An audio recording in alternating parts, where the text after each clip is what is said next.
and smile. So, hello, welcome back to another episode of Accountants Are Sexy. Change my mind. I will tell you that this lady sitting next to me is not here to change your mind. I think she values accountants more than most. She's done exceptionally well for herself over the past few years. I've watched her entire journey from when you started to fly.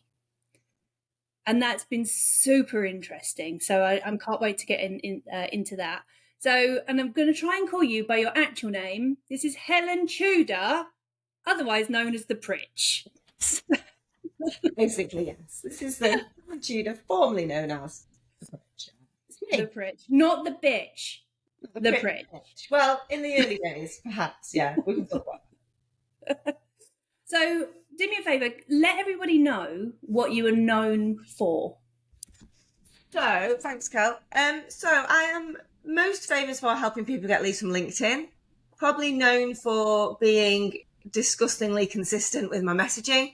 And that nothing's changed since I started this business. Everything's the same message, same mantra, same strategies, same teachings, same guest experts, same program. And it's just been, I've been known as the LinkedIn person, I guess. Not something I wanted to be when I grew up, but we are where we are. Since something you discussed with the School Careers Council. It was not. No, I wanted to be known as the LinkedIn person. Oh, that LinkedIn woman, what's her name? Not sure now because she's had a branding disaster by getting married in 2022. So, it's been absolutely amazing. You know what? It's nearly 7 years since I started this business. Is that right? Yeah. Is that right? 7 years. Internet dog years is a long ass time to be in business, to be online and to be running a program, doing launches, done over 40 challenges, done just as many launches, and just run the program. We hit 2,000 people in the LinkedIn Mastermind last year, which was a huge milestone for me because when I got introduced to Denise Duffield-Thomas, who is, I consider my kind of like inspo in lots of ways, in business and life and a family and everything. And I bought her program and it was $1,500 and I logged in. And I remember this moment so well. I was like sat on like a window seat in my house. That sounds like really posh, but it's just like a bit of window that poked out. This is the old house. Was it rain outside? Was it? I was just sat in the window. I'd put this thing on my credit card. I was terrified. I was in loads of debt and I was like really unsure whether this was the right thing for me. Anyway, I logged in and on the Facebook group, it said 2,000 members. And I just did the quick maths. Yeah. And I was like, that is a lot of money. Yeah. How has this woman done this? I want to be in this world. I want to do everything like she does it. And basically that's what I've done for the last 7 years. Amazing. Yeah. And she is an inspiration. So just for entire transparency, I'm in your mastermind.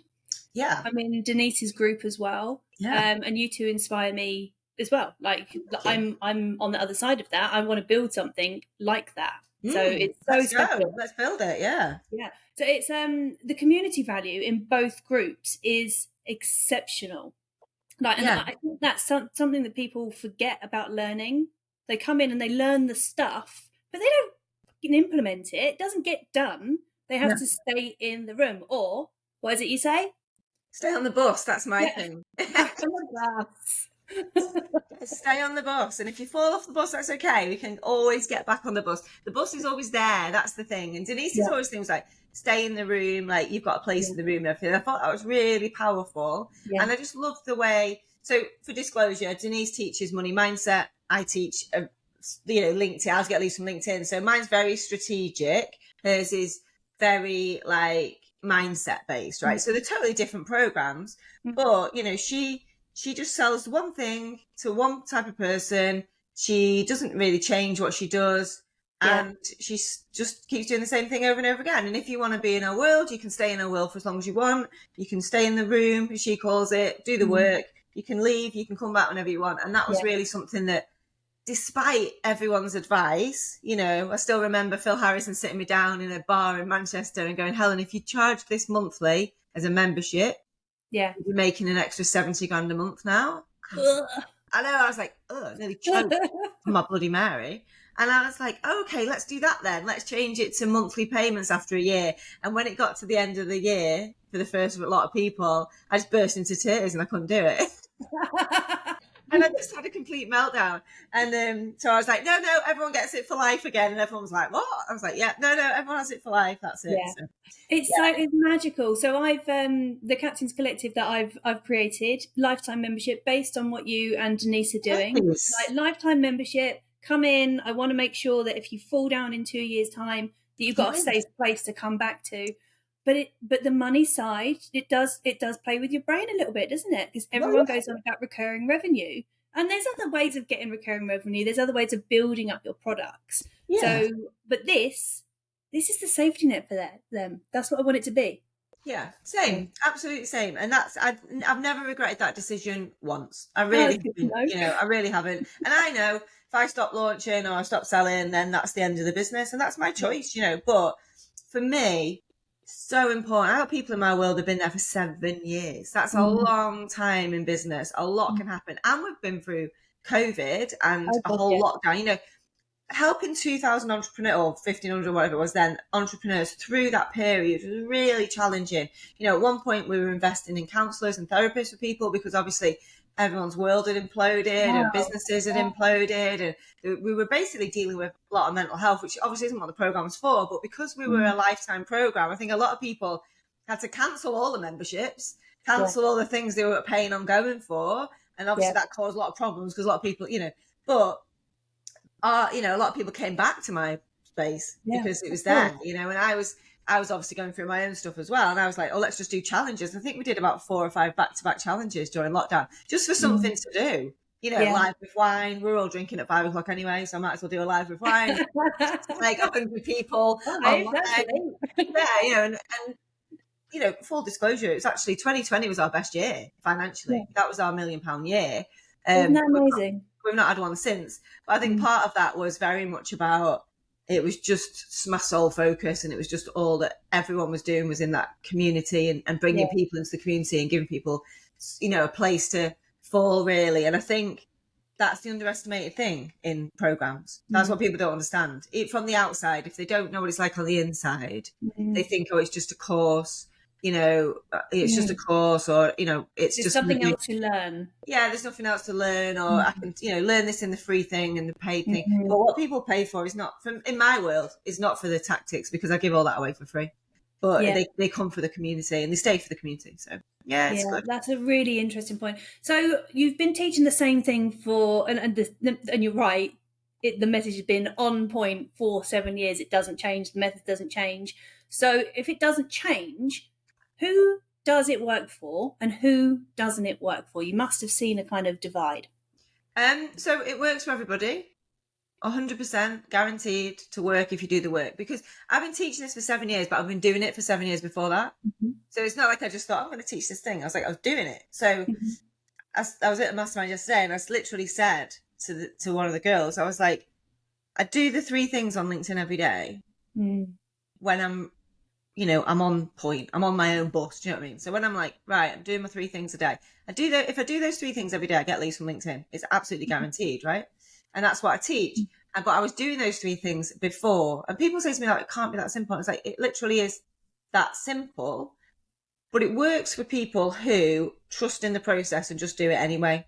The people it doesn't work for are people who do not believe it can be that simple and try and make it complicated, or try and make it different, or try and change it, or try and prove me wrong, or, think that they're somehow special and that their business is special, and, oh no, you don't understand, the way that we work is different, and all the rest of it. But it's not true. It does work if you do the work. The only way it doesn't work, and, disclosure, there's people come into my world and we've ended up refunding them because they cannot get it to work. But the reason why they cannot get to work is they are so resistant to getting clarity on what they offer, who it's for, what outcomes they deliver, how much they're going to charge, and they just refuse to pick something and go for it, whether it's deciding who your ideal client is, whether it's deciding the one thing you're going to offer. And it just ends up in this huge mess. And then they sort of think, well, it must be the work, but it's not the work, it's the clarity. Because they might be doing the posting, but the message is just all over the place and fluffy. Yeah, I tell you one that springs to mind, and over 2,000 clients, students, I maybe had 5 refunds, and that's been my choice to say, look, just some people I just don't get on with, and I just think I'm sick of hearing from you. I'm sick of seeing you. Go to your room. Yeah, you know what I mean? I'm just like, I'm never going to make you happy. Everything I do is wrong. Everything, you know, and I just think, just refund, bye, see you later, delete, block, and I can't. And we, the team, can probably name those, you know, 5 or 6 people. But some people, you know, genuinely, and I'm just thinking one that came to mind was somebody who'd did everything, but I knew she really didn't want to sell the thing she was selling. But I couldn't get her to admit it. Do you know what I mean? So the energy was all so off. The way she was showing up, the way she was selling her thing, it just felt so wrong. And it's like they're visible, but they're still hiding. Yeah, and I couldn't break that down. So I was like, right, look, with love, let's go. Let's call it a day, you know. But the overwhelming majority of people, whether they're B2B, B2C, local business, international, global business, whether the person is like an introvert or a complete extrovert, whether they hate doing video, whether they love doing video, whether they like love writing or they hate writing, whether they love marketing or they hate marketing, it doesn't really matter. It absolutely does work, and I've got the evidence for that. You know, 4,000 testimonials say so. That's quite a lot. That's quite a lot, isn't it? 500, 500 on LinkedIn, but 4,000 screenshots of people saying how great the training is. So I can sleep happily in my bed at night. Yeah. So on that testimonial thing, actually, hold on, going back. The visibility. So some people don't want to do it because they have a fear of visibility. This is one of the questions that was asked. Okay. So how do you get over that? And do you support them going through a process to be visible? Because I think your mantra is just fucking do it, right? Well, this is a good question, and it's one that's popped up quite recently. So I was doing a talk I was on stage. And I was talking, and this woman said to me, she went, oh yeah, Helen, I did your stuff and I was really visible and I was posting all the time and it was really working. And then I just got really overwhelmed and stopped. So I said, well, you know, you can feel overwhelmed and still post. Mm-hmm. You can feel uncomfortable and still post. Mm-hmm. You can feel scared of being visible and still post. So one of the mantras that I teach is we don't let our energy dictate our activity. Okay.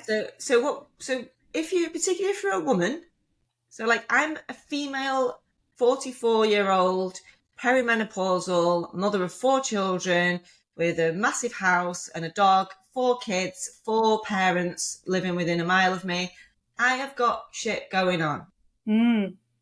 Like today, I got out of bed about 20 minutes before this appointment because I was just like, I just need to lie in the dark, in the quiet. Decompress. Yeah, I'm like, I just need to lie here. And, you know, my daughter's not in college today, which is very unusual. And anyway, so I was like, I am not up at 5 a.m. having a nice bath, like seizing the day. Like I've got loads of stuff going on. My hormones are everywhere. My emotions are everywhere. My finances are everywhere. Like there's just stuff going on for me, right? But I show up anyway. I get up, I brush my hair, I put my makeup on, I come on the podcast. This is my job. Yeah. I want to take home hundreds of thousands of pounds a year, right? Yeah. My take home is, let's say my take home is 100 grand, right? Mm-hmm. If somebody was paying me 100 grand as a salary, well, 150 grand or whatever it'd be, you know better than me, as a salary. No, I'm not an accountant. I do not.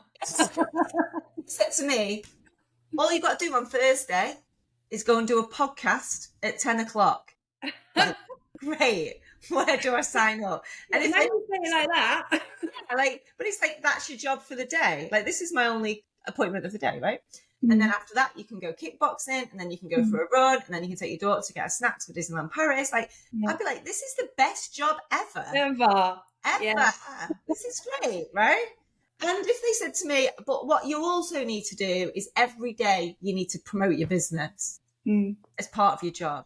So every day I want you to go onto LinkedIn and I want you to make sure you've got a headline that talks to your ideal client and a profile that talks to your ideal client and sells them something, sells them one thing. And then every single day, I want you to open up your LinkedIn and I want you to add 10 to 15 people. I want you to do 10 to 15 comments. And I also want you to do some posts. So I want you to write a post about something that's happened to you recently, a story post. I want you to do a short video that shows people who you are and what you're about. I also want you to do a screenshot of a social proof that someone said nice things about you. And then I also want you to put an offer out. Yeah, separate posts. Don't have to be War and Peace, don't have to be long. But every single day, at least I want you to do a post about you as a person. I want you to put some social proof out. And I want you to write a post that says, this is the thing that I'm selling. This is who it's for. This is what the outcome is. And this is how much it is. And this is how you get it. That's all you need to do. Take the rest of the day off. Yeah. People overcomplicate that. People think that they have to provide an extreme amount of value in every single post. Because you really don't. People don't want an extreme amount of value. No one's got time for that, right? People just want to know, are you who you say you are? Can you do what you say you can do? How can they buy your thing? And how much is it? Yeah. It's so simple. I met a girl yesterday. I was like, how are you getting on? Blah, blah, blah. You know, how have you basically, how's business? And she's like, well, I'm not really sure on my ideal client. I'm not really sure on this. And I'm not really sure on that. I said, have you put an offer out today? I was like, well, that's why you're not making any sales, babe. It's nothing to do with your ideal client work, you know? And when I was at Denise's event, everyone I met, people come up to me like, oh, I know you, I've done your challenge, da, da, da, da. I said, oh, have you put an offer out today? No. Everybody was like, wow. No, I haven't. Like, have you put an offer out today, Kelly? Have I? Like, hold on a minute. It's only 10:30. Yeah, exactly. But that's probably get it done in the morning, right? I do normally schedule my ones to go out about 8 o'clock for offers, because then it's done, isn't it? It's just done and out of the way. That's what I say. And again, people overcomplicate it. I was trying. If it was, someone asked me a really good question yesterday. He said, if it was life or death, you had to get 5,000 registrations for your next challenge, right? Because I'm in the mastermind going, well, you know, I'm doing this on ad spend with Facebook, and I think I want to do YouTube, and I think I'm going to do this, blah, blah, blah, blah, blah.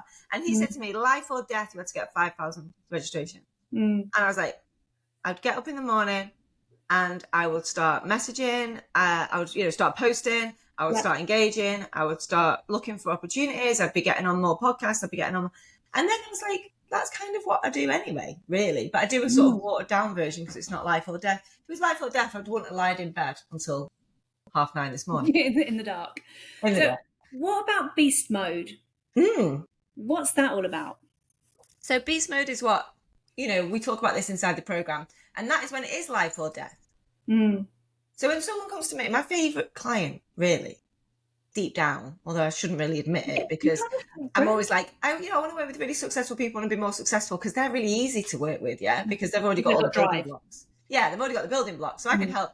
Anybody who's making 100 grand a year, I can help make another 100 grand a year at LinkedIn. No dramas. Yeah, she got all the building blocks are there. But if someone comes to me and goes, Helen, I can't feed my kids, I'm about to get evicted, I'm like, great, let's go. Because they're motivated as fuck, right? Let's go. They'll do what I tell them to do. Whereas if people are making good, all right money, and the husband's got a decent job and the kind of thing, it's kind of quite hard to get people into beast mode, right? So beast mode is when we just take off. We take off the brakes of worrying what people might think. Now, I've seen somebody in beast mode quite recently, and they're getting a fair amount of grief for it. But I also know that they will be getting a fair amount of sales from it as well. So I'm like, you go, girl. You go. Right. So if you can't put yourself out there and be visible, thoroughly visible, and not get some kickback from it. I'm quite fortunate. I mean, my audience isn't as big as yours. I don't get a lot of grief. And I kind of want to get to the stage where I'm getting some grief, because that means that I am being visible enough to be in front of people. Yeah. I mean, I don't get a lot of grief now. I don't get a lot of grief now because I've got authority. Because certain people that followed me for a while tend not to argue with me because I've got too much evidence now. Yeah. So, but in the beginning, everybody argued with me. I got so much grief, so much pushback. And to my shame, really, looking back, I used to engage in it. I'd go back at them, and then they'd go back, and I'd be having these online arguments with people. And now I look back and think, what a waste of energy and time that was. But at the time, because I had no evidence, I didn't really have the confidence to just be like, all right, babe, you think what you want. You think I'm wrong, and that's fine. I know what works for me. But now, 2,000 students and £3 million later, people tend to go, okay, you seem to know what you're doing. Yeah. people come to me and say, well, someone told me I shouldn't be doing this on LinkedIn, I shouldn't be doing that. I was like, you do what you want, babe. Have they made £3 million selling LinkedIn training? If not, then we'll just go with my ways aren't the only way to get leads from LinkedIn. 100% not. There's loads of ways to get leads from LinkedIn. There's loads of ways to run a business. You don't have to do all the things that I do, but I only teach what I know and I only do what I teach. So for me, it's a very small world that I'm in. Like, we do things a certain way and we don't, people I see again, I try not to read the shit, but anyway, people like, well, I've seen that a coach is saying you must do this and you must do that. Well, actually, you should be really flexible to what your client. And I'm like, I say do things this way. I don't say this is the only way to do it, right? Yeah. But I would make so much more money, Kelly, if I just said to people, just do what you want. Whatever you want, babe. Whatever you want to do. You want to lie down and have a salt bath and chill out and not post. You do that. But that's not going to get them the results. I worked really hard to be able to lie in bed till 9:30 this morning. Like, years 1 to 3 was pure graft. Yeah. I think one of the most inspiring things I think I've ever heard you say is that you were up working from your bed at like 9 o'clock in the morning, and I'm like, that sounds like heaven. Yeah. Like, I could do what I want when I want now, but I've worked my life is like this by design.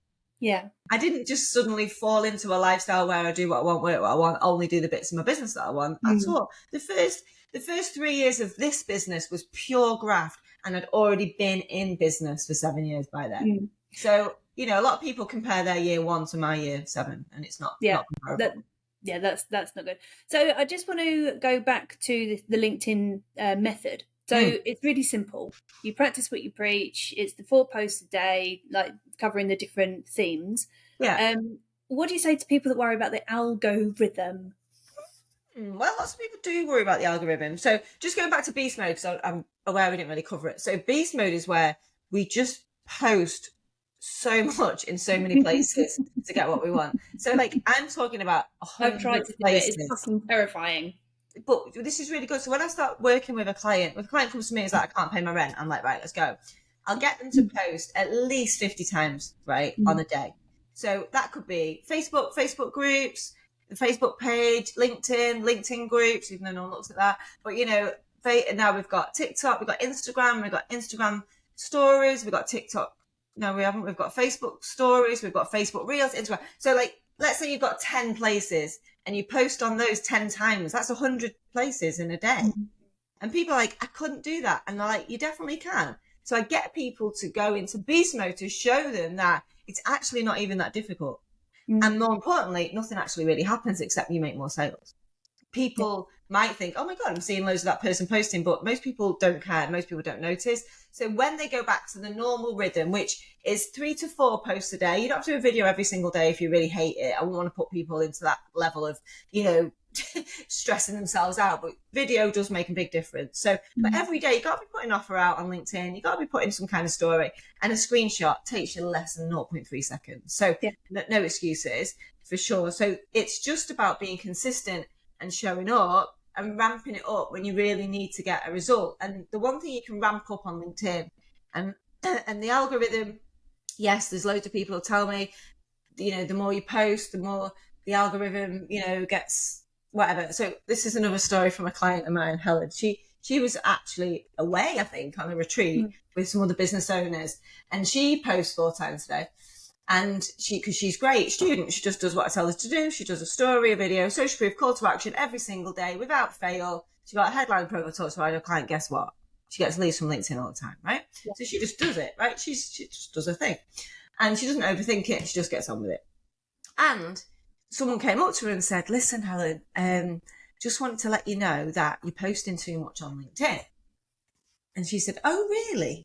Bear in mind, she's getting leads from LinkedIn. This person telling her definitely won't be. She went, oh, really? What makes you say that? She said, well, what it is I saw you posted 4 times this morning. Because I always say just do them all at once, because who can be asked being on LinkedIn all the time? Yeah, so just get in, do them, 1, 2, 3, 4, done, forget about it. Let them sell for you all day while you're lying down, enjoying yourself. So she went, I saw you posted 4 times this morning. And did you know that if you do that, the algorithm eats itself? Nums. Yum, yum, yum. And doesn't show your posts to everyone. And Helen said, hang on a minute. So you saw all my 4 posts? Yeah. And this you're telling me morning. that no Well, one you're will see telling me that the algorithm ate them and hid them from you, but they obviously didn't. And it's just like, oh, and this one was like, oh yeah, but I did read it somewhere. And it's like, well, you know what? If I post at 4 a.m., I'll probably get more likes and comments or whatever than you will. Not you, Kelly, but, you know, random woman at the retreat, because I've got an audience and people know me. It's nothing to do with the algorithm. It's just, there's no way to know whether it's the algorithm, because every person's different. Everyone looking at it's different. Everyone's audience different. Everyone's content It's different. got a different foundation. Yeah, this is exactly my point. I think I get asked what's my favourite piece of advice quite often. And I'm like, I think my favourite piece is it's not the content, it's the audience. Yeah. So you and I can put out exactly the same piece of content and it will get an entirely different response and be seen by an entirely different number of people because we work differently on our audiences. I just feel like there's no common sense in this stuff. When people say it, do they actually think, is this true, or is it just something I'm repeating? Because when I came into the LinkedIn space, I got connected to lots of LinkedIn people, and I swiftly disconnected because I was like, oh, this is really weird because none of this makes sense to me. So, for example, somebody said, personalized connection requests, right? If you write personalized connection requests, you're going to get more responses. Even LinkedIn says that. So I was thinking, how can they know this to be true? Because every time you send a connection request, you've got a different name and a different headline. Yeah. And you're asking to connect with a different person. So there's absolutely no way to test this. Because these are all people. These are all people making micro decisions. There's no way to test it. I find the whole thing a nonsense. That one piece of advice always takes me back to sitting in a room with at a networking meeting with a LinkedIn specialist at that point. And it's sterile. It seems like just sterile advice that goes back to the days of penning letters. Like, dear sir, you know, that's how it feels to me. It feels so disingenuous. I'd much rather connect. If they want to do it, fine. If they don't, fine. And then drop them a message later to say, lovely to connect. And this is what I do, just to open up a conversation. Nice to connect with you. No pressure. I don't even send that. I know you don't. I do like doing it. And I think, and I'm not, I don't have too much evidence to go on. For my audience, they need an icebreaker. Maybe. You know, especially for the ones that want to work with me, more often than not have fears of being visible, fears of people, fears, you know, they think that because they're introverts, not all of them, but because they are introverts, that they can't possibly have a conversation online. Well, actually, I think it's probably the easiest place to have a conversation. I think so, yeah. I mean, I do send DMs occasionally. Maybe, like, if we met somebody at the mastermind yesterday and they connected to me. Sorry. That's a classic tone, Helen. Classic. Well, it's on my computer. It's my two children. I told you they were in bed. Let me just. They want breakfast. You'll have to edit this out. It says KFC or Subway, or is someone going to cook something? Oh my God, I'm going to kill them. This show doesn't get edited, so we will see about this. Oh, great. I'm not bothered. Like, I'm on a live podcast. Oh. It's ringing on the bin and get your own food. My book. Katie's got plenty of her own money. She just ordering herself. Anyway. Oh my God. So yeah, the algorithm, I don't worry about it. I think people get too hung up on it and they try and play a game. I think the connection and actually connecting with your audience is much more valuable than trying to play the technical side of something that you have no idea about. Of course. I think so. It's just, the thing is, I am just all about the minimum effort for the maximum return. So how can I get, my thinking was, how can I get leads from LinkedIn without spending all day on it? Or doing things that make me feel uncomfortable? So sending DMs is like 100% will get you clients. If you send 100 DMs a day or 1,000 DMs a day or whatever you want to do with automation, you will get clients. I'm not saying you won't, right? Send 100, you might get a client. 99 people will think you're a dickhead and never want to work with you again. But that's your choice, right? That's your strategy. All the strategies work. Yeah, all the strategies work. Another thing, all the strategies work. But if when I first started and I was sending DMs, I got ignored or I got abuse or I got blocked. Those three things are not good for me. Like, I don't enjoy that. I'm quite sensitive. I'm quite emotionally led. So for me, that did not feel good at all. And certainly for my clients, that doesn't feel good. So a lot of people come to me and they're like, oh, thank God I don't need to send those DMs anymore. I'm in DM rehab. This is great. Yeah. And I actually don't really like selling. As in, I don't like trying to convince people to buy.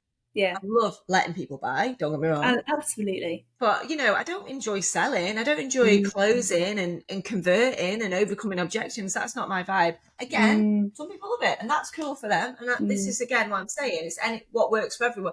Anyone works for everyone, you know what I mean? But for me, I was like, I don't want to be trying to sell to people. So if I show up and I do my thing and I don't worry about whether I'm getting comments and likes, and I don't worry about what people are thinking or doing, if I just put out posts that say, this is what you can buy from me and this is who I am and this is what other people say, then over time people come to me. And when people come to me, they're already sold. Yeah.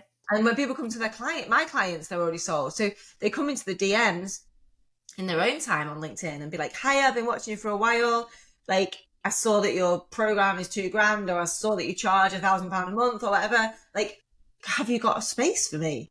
It's a very different energy it's a very different energy to trying to force somebody to go from freezing cold, don't know who you are, to buying from you. It's all about, for me, it's all about people opting in and wanting, when I send a connection request without a note, it's all their choice, isn't it? I'm not trying to convince them to connect with me. I'm just showing them, it's my name and my headline. If you want to connect, great. It's all about micro commitments towards me. If somebody doesn't want to connect with me, then that's fine. If someone wants to connect with me, then the next thing they'll see is content. If they want to engage that content, great. If they want to send me a DM, great. But you got to think of all the millions of people, and it will be millions of people who've seen my stuff and not want to engage with me, not want to hear from me. And that's okay. I'm not about convincing everybody, but I am about the right people, getting in front of as many people as possible, so as many people as possible can make their own decision on whether they want to move towards me. No, I think that's reasonable. So I have another question from the captains. Yes. Why have you got a wine brand? It's going to throw a little curveball here. This is a great question. Right. So I'll tell you why I've got a wine brand. I was on a mastermind in Colombia with Mitch Miller. And I said to him, I really want to have a product. So I sell services, I sell my program, but I'd love to have a product that I could, sell in my sleep. This is what everyone always goes on about, right? And he said, why don't you do something that's aligned with who you are? Now, at the time, I was doing live with wine. I was quite famous for doing lives with wine. So in my 5-day challenges, because I was a low-level alcoholic, I was always drinking, right? So when Phil Harrison said to me, you've got to do a live every night, I said, if I'm doing a live, I'm doing it with wine. Yeah, because I'm not having a drink. Because to be honest, when I started working with Phil, he wanted me to do my 7:30 at night. And I was like, there's just no way I'm waiting until 9 o'clock for a wine. Yeah. And it's quite funny now. So me and Mitch decided that we'd do this wine brand. So we spent ages and loads of money creating this wine brand and launched it and sold it. And I used to drink it myself and everything. Now, so that's why I did it, because it was kind of aligned with what I did. And I wanted to sell it before the challenges to people who drink hell and wine on the wine live and all the rest of it. Now I'm sober curious. Sober curious. And I'm barely drinking. It just seems so incongruent with my personal branding. I'm like, damn, that was a good idea that's probably not going to work out. It's not going to continue. No. Because I don't even drink wine myself anymore. I need to grab a couple of bottles of Malbec before it goes off the shelf. No. So I do still drink. I'm not sober, but I'm drinking so much less than I was, and I'm sure eventually I'll stop drinking altogether. So it's just quite funny, really. I just did a 5-day challenge with no lives with wine, because it was January. So I think we're used to doing them now. For me, if I was to do a live every day, I think that the wine would help support my confidence level. Yeah, it definitely did. And in the early days when I didn't even have a hard stop, and I used to just answer as many questions as I got, I used to be there for 2 hours. Yeah, and I drank a whole bottle of Malbec, and I was like, got grey teeth and like. I remember one of your lives with wine. I was in floods of tears. What? I was crying because you told your story about your origin kind of story and where you come from and all of the troubles, and I felt so aligned with a similar story that I've got from my kind of growing up, and I was just in floods of tears, and I don't even think I drank wine that day. Yeah, Wednesday's like therapy night. I always say, like, so I tell my story every Wednesday on a live, and even though I think everybody must have heard it, obviously they haven't, and it feels quite self-indulgent, but it's so important because every time I tell that story, somebody messages me and goes, "Oh my God, this bit really resonated with me." And I think in the online space, probably less now than maybe when I started, but people present as like, I've got all my shit together. I've always had all my shit together, and like, you should buy my stuff because I'm amazing. Yeah. Whereas I feel like by telling my story, I can show that like the inspiration piece here is if I can do this, anyone can. Because not because I've had particular massive hardships, although I have lots of challenges, but I'm just a normal person that's had ups and downs, good things, bad things, amazing success recently, but amazing disastrous failures as well. I've definitely failed more times than I've succeeded. I've missed more goals than I've hit. I've had more launches flop than I have fly. So it is very much no, you're perfect. You're up there as perfect. Exactly, right? yeah. It's very much a roller coaster with ups and downs, and I think life just generally is, isn't it? It's about 50% good, 50% bad. So you got to go with the good when you can, and when the bad comes, the good's not that far away. So I think that bit is quite important to tell that story, because a lot of people feel, oh, entrepreneurship's not for me because, and they pull something out. It could be anything from I'm too fat to my hair's too flat. That was one of my things. It's like, everyone's got this big bouncy hair in their Facebook ads, right? Yeah. So like, could be anything from I'm too common, or just there's loads of things, and the space doesn't help really. I've had so much feedback. You talk too much, you swear too much, you move around too much, you're too northern, you let your kids interrupt you too much, like they just did. You drink too much. I've had that a fair few times. You move around on your chair too. Isn't it funny that you can do too much of everything but still be so successful? Isn't that bonkers? Because as well, I have people messaging me going, "Oh my God, I love how down to earth you are, how northern you are, how you swear, how you drink, how you let your kids be involved." So for everything that someone hates you for, someone will love you for it. So you've just got to focus on those people. I want to lead you on too, because you've grown very successfully over 7 years. But as you said, it's quite a short time in like the kind of business world. Yeah. It was quite rapid. I want you to talk about what not your experience with accountants, but some of the challenges that you've seen with accountants, because you've probably grown faster than they were expecting you to grow. If I cannot go into my challenges with accountants, partly legally and partly because I'll end up crying. I'm just going to say, I've had disaster after disaster, criminal disaster. That's been my history with accountants. And the trouble is, it's still all on me. So when I find out my accountant, or not my accountant, to be fair, my actual accountant is okay, but my finance people have been disastrous. Put it that way, sorry. But when I talk about finance people who've not paid HMRC, and then that means that they come to my house, that's still on me, isn't it? Just because there's a bit, so that was kind of the biggest learning for me, is that as the business owner, just because I pay people to look after my finances doesn't mean they're going to look after my finances. And if they don't, it's still on me. And that's been a really hard lesson to learn, because in my world, like marketing, you pay somebody, they do the job, and that's, they might do it right or worse, but ultimately the consequences are you might not sell some stuff. But with finance, the consequences are you could go to prison. So it's really difficult when you give somebody you trust, but then ultimately as the limited company director, it's like, well, you didn't make this payment, so you have to make the payment. It's like, I didn't know about the payment. I thought the payment was paid. Things like that. So what do you look for then in an accountant? Because I did want to ask it in the wrong way. I know that you've gone through trouble with accountants, which is why you probably value them so much now. Yeah. So what do you look for in an accountant today? So my recent finance, it was really interesting because we interviewed quite a few people, and what I was looking for is a massive track record. So that's what I've never checked before. And just thought, these are really nice. Here's all my money and here's all my trust, right? They smile at me. Yeah. So the thing I really look for with the finance team this time, and she's lovely, is that she's worked with a high, fast growth business before. So I checked that she had a track record and she's done the things, she's got all the things she needs to do. But she had me at the last company I worked with went from 1 million to 10 million. Okay. And they're an e-commerce company. And I thought, right, you've got the right experience of the right type of company, and it's really showing now. So because my business is quite fast moving, quite chaotic, it's not like a traditional business. She's been really good and flexible and very much like, yeah, we'll deal with that. Yeah, that's fine. Yeah, we can do that. So definitely looking for flexibility and understanding of the business, really, and understanding of me. So when I interviewed, I'm like, this is mainly a therapy role. Like, I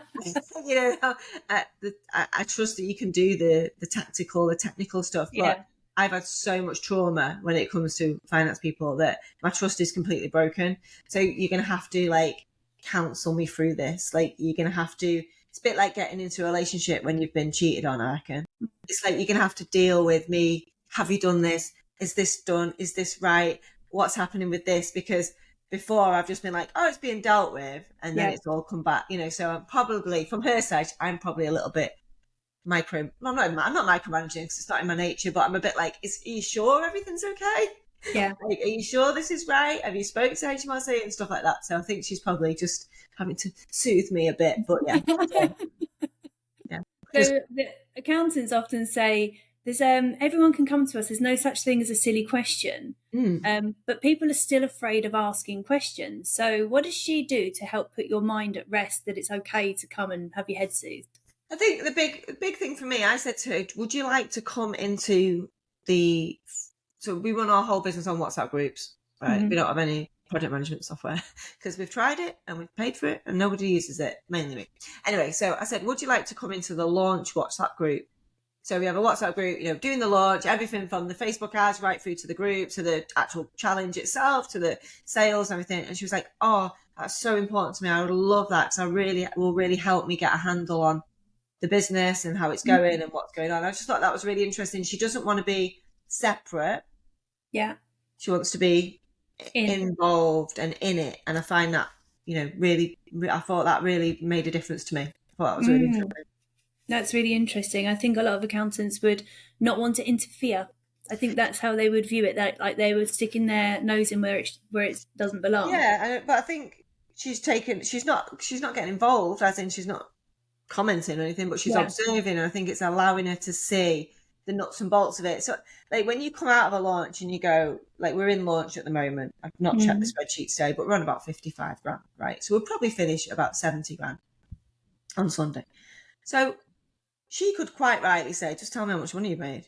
Right, we've made 70 grand, we've spent 6 grand on ads, we've got 4 grand addition. So we've spent 10 grand, we've made 60 grand profit, even I can do that maths. Let's just, put it into the cash flow and off we go. But I think she wants to see how that happens and how that impacts the business and things like payment plans and stuff. So yeah, she's good. And my accountant is sexy. She's very beautiful. Like physically and not mentally. Physically and work-wise, very sexy. Fitty. I love it. So let's leave on that question then. I always end with the same question. What is the sexiest thing about accountants? Oh, sexiest thing about accountants, they can make you rich. Yeah, they can. They can make you sleep well at night. Yeah. I think the sexiest thing, though, about a good accountant is they help you to sleep better at night. And if you sleep better at night, you're fresher, you're ready for the day, you're feeling good, you're nicer to the person that brings you coffee, you're nicer to your children, and you're very much nicer to your husband. So that makes them sexy. Absolutely. Thank you for that. And if somebody wanted to come and join in one of your 5-day challenges, when's the next one? Join in.